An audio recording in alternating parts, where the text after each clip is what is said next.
All right, so we have annual number 7 of Robin for 2007. This has got 2 stories in it. I thought this was the Robin son of Batman, but evidently he's really young in this issue. The first story is about Tim Drake. He's the more detective-y of the Robins. I said Tim Allen for some reason. And this one has got a really bloody mess. It's supposed to be more based on Halloween. It's a holiday, or I wouldn't call it a holiday, anti-holiday in the United States, where people dress up, and it's supposed to be scary and spooky. I don't know. We don't do it here. So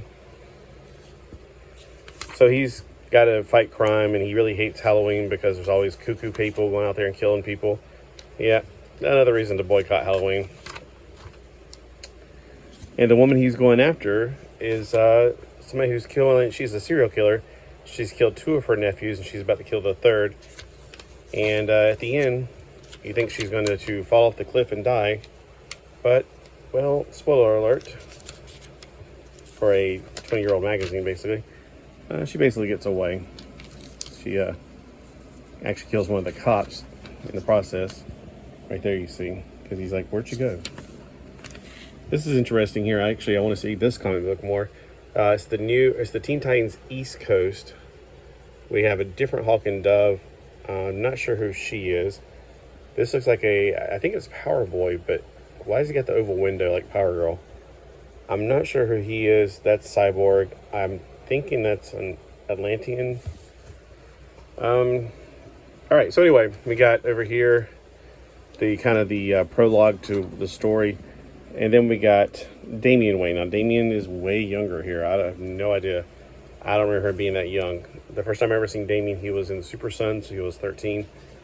And Superboy was 10, I think is what it was. Was he 13? Yeah, because he was like saying, what part of Teen Titans don't you get? Because he was trying to, Superboy wanted to be in Teen Titans. Anyway, so he's a really rude and obnoxious kid. And the guy who drugs him puts him into a graveyard, and he fights a lot of demons and ghosts, and he says, I don't believe in ghosts, but then he has to deal with them. Whatever.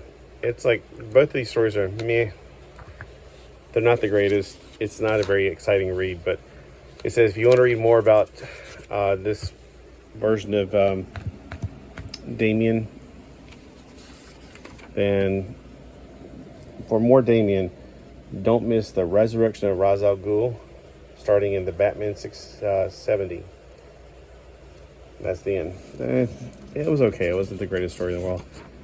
I didn't get any chuckles, any fun things out of it. I feel like the commercials were better than anything. So if you want to buy this one, check out your local comic book shop if you have one. Or you can get where I got mine from, which I don't want to give a negative comic book view and then tell you where to get it from. But anyway, yeah, there's other comic books to read. So we'll get to those later. Let me know if you want to see more reviews. If not, I've given reviews. Nobody ever watched them, so I gave up. So if you want to see comic reviews, let me know. If you've read this and you have a different opinion on it, maybe let me know, because maybe I was just kind of like, oh, this isn't Damian Wayne. And I was like, oh, the second story is Damian Wayne, but he's a little kid. I didn't know that. I guess 2007 he was still young.